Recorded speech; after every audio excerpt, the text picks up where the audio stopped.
విజయ్ ఎవరైతే సీఎం కాబోతున్నాడో ఆయన మావోడంటే మావోడు, విజయ్ మావోడంటే మావోడు అని ఒకళ్ళ నుంచి ఒకళ్ళు మాట్లాడుతున్నారండి. ఆంధ్రప్రదేశ్లో ఏంటి విజయ్ గెలిచిన తర్వాత, ఆయన గెలిచిన తర్వాత వైఎస్ఆర్సీపీ నాయకులు చాలా మటుకు సంబరాలు చేసుకున్నారు. నన్ను అడిగితే కనుక మొహమాటం లేకుండా అడిగితే కనుక వైసీపీ వాళ్ళకి విజయ్ గారికి సత్సంబంధాలు ఉన్నాయని చెప్పాలా. జగన్ గారికి అలాగే విజయ్ గారికి సత్సంబంధాలు ఉన్నాయి, సరిపోలికలు ఉన్నాయి, ఇంచుమించుగా ఇద్దరు ఒకే టైపు వాస్తవం మాట్లాడాలంటే. కానీ ఇప్పుడు ఆంధ్రప్రదేశ్లో ఏం చర్చ నడుస్తుందంటే గెలిచిన సీఎం కాబోతున్న విజయ్ మావోడే, మా వల్లే విజయ్ సీఎం కాబోతున్నాడు విజయ్ అని ఒకళ్ళు అలా అంటే ఒకళ్ళు ఇలాగా, అలా ఉంది పరిస్థితి. ఇప్పుడు జనసేన కూడా విజయ్కి పవన్ కళ్యాణ్ గారికి చాలా ఒక మంచి సంబంధాలు ఉన్నాయని ఎప్పుడో ఒక 20 ఏళ్ల కిందట ఒక క్లిప్ తీసుకొచ్చి అది ప్లే చేస్తారు. అలా ప్లే చేస్తే ఇక వైసీపీ వాళ్ళు ఊరుకుంటారా? వాళ్ళైతే కనుక కుప్పలు తప్పలుగా వీడియోలు రిలీజ్ చేస్తారు.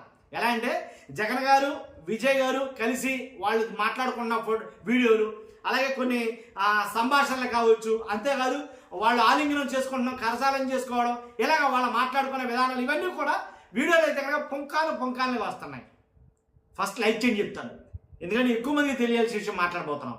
లైక్ చేస్తే ఎక్కువ మందికి ఇన్ఫర్మేషన్ షేర్ అవుతుంది. కొత్తగా మన ఛానల్ చూస్తే పక్కాగా సబ్స్క్రైబ్ చేయండి. మీ అమూల్యమైన అభిప్రాయాన్ని కామెంట్ రూపంలో తెలియజేయండి.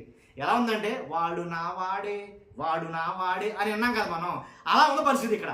కాబట్టి ఇంకోటి ఏంటంటే కూటమి ప్రభుత్వంలో కొంతమంది నాయకులు వాళ్ళ మాట అడిగితే కనుక ఏదైతే టీడీపీ హ్యాండిల్స్లో కావచ్చు, ట్విట్టర్ హ్యాండిల్స్లో ఏంటి కూటమికి సంబంధించిన కొంతమంది ఏం పోస్టులు చేస్తున్నారంటే కనుక వాళ్ళు చెప్పేది ఏంటంటే జగన్ గారి వల్లే స్టాలిన్ ఓడిపోయాడు, ఎందుకంటే స్టాలిన్ వచ్చి జగన్ కలిసాడు ఓడిపోయాడు అంటారు. మరి అలా అంటే విజయ్ గారు కూడా చాలా బాగా జతలు వేసుకుని మరీ తిరిగారుగా, మరి విజయ్ గారు ఎందుకు ఓడిపోలేదు, ఎందుకు గెలిచాడు ఆయన అంటే ట్రాష్.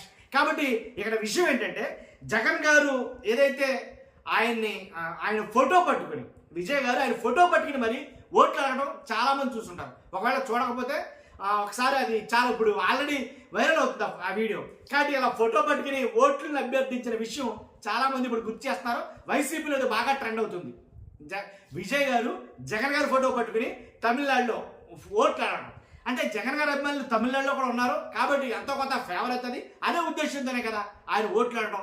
అంటే మరి కాబట్టి అంటే జగన్ గారికి ఎంత సన్నిహితంగా ఉన్నాడు అనేది దాన్ని బట్టి క్లియర్గా కట్టకర్థమవుతుంది. ఇంకా కొన్ని వీడియోలు ఉన్నాయి, నేను ఆ వీడియోలు పెడతాను. వీడియో ఎండ వరకు చూడండి, ఎండ వరకు చూసిన తర్వాత ఆ వీడియోలు పెడతాను, ఆ వీడియోలు కూడా చూడండి మీరు. తర్వాత ఇంకోటి ఏంటంటే ఇప్పుడు అంటే చంద్రబాబు నాయుడు గారు కొన్ని ఏరియాలో పర్యటన చేసి అక్కడ ప్రచారంలో పాల్గొన్నారు, ఎన్నికల ప్రచారం అయితే నిర్వహించారు. విడ్డూరం ఏంటంటే చంద్రబాబు నాయుడు గారు ప్రచారం చేసిన ప్రతి చోట కూడా వెనకబడింది, ఓడిపోయిన ప్రాంతాలు కూడా ఉన్నాయట. కానీ దాని మీద ఎక్కువ చర్చ జరుగుతుంది. ఏంటి ఇది పోయి అది ఎక్కువ చర్చ మొదలైంది. కాబట్టి విజయ్ ఎవరు వాడు, జగన్కి సంబంధించిన వాడా అని అంటే కనుక ఎక్కువ పాళ్ళు మోతాదు జగన్ గారితో పాటే కలిసి ఉన్నాడు కాబట్టి ఆ క్రెడిట్ వాళ్ళకే దొక్కుతుంది అని వైసీపీ వాళ్ళు మాట్లాడతారు. ఇంకో మాట అంటే నిన్న ఏదైతే సంబరాలు జరిగినాయో తిరుపతి జిల్లా, ఇది బాగా వైరల్ అయింది. తిరుపతి జిల్లాలో చంద్రగిరి నియోజకవర్గం అనుకుంటా, చంద్రగిరి నియోజకవర్గంలో క్లాక్ టవర్ దగ్గర ఏంటి చెవిరెడ్డి హర్షిత్ రెడ్డి ఆయన ఆ సంబరాల్లో పాల్గొనడం, దాంతోపాటు మిగిలిన వాళ్ళందరూ కూడా వైసీపీ వాళ్ళందరూ కూడా విజయ్ గెలిచిన సంబరాల్లో పాల్గొనడం మరింత అది ఎక్కువ కాకరేపిందని చెప్పాలా. అంటే వాళ్ళు గెలిచారు కాబట్టి ఏదైతే విజయ్ ఒక స్టాండ్ క్రియేట్ చేశాడో ఏదైతే అనుకున్నారో ఇంచుమించు సుమారుగా జగన్ గారు కూడా 120 ఆ రేంజ్లో వస్తాయి. అదే ఇక్కడ ఏపీలోనూ రిపీట్ అవుద్ది. ఏదైతే తమిళనాడులో జరిగిందో ఏపీలో కూడా రిపీట్ కాబోతుంది. కానీ ఏమాత్రం డౌట్ పడవసరం లేదు. అక్కడ ఏదైతే డిఎంకేలో వ్యతిరేకత ఏర్పడిందో ఇక్కడ ఆంధ్రప్రదేశ్లో కూడా కూటమికి అదే వ్యతిరేకత ఉంది. అక్కడ గెలిపేలా గెలిచారు, ఇక్కడ కూడా అలాగే గెలవబోతున్నారు. అక్కడ వ్యతిరేకత ఎలా ఉంది, ఇక్కడ వ్యతిరేకత ఎలా ఉంది అనేది మాట్లాడుకోవడం జరిగింది ఆంధ్రప్రదేశ్లో. అసలు నన్ను అడిగితే కనుక తమిళనాడులో గెలిచిన గెలుపు కన్నా వాళ్ళకి జరుగుతున్న అక్కడ రాజకీయం కన్నా దాన్ని ఉద్దేశించి మాట్లాడుకునే రాజకీయం ఆంధ్రప్రదేశ్లో ఎక్కువైంది చెప్తాను నేను. నిన్నటి నుంచి వీడియోలు పొంకాలు వస్తున్నాయి. ఏంటి అదిగో అదే ఏపీలో రిపీట్ కాబోతుంది.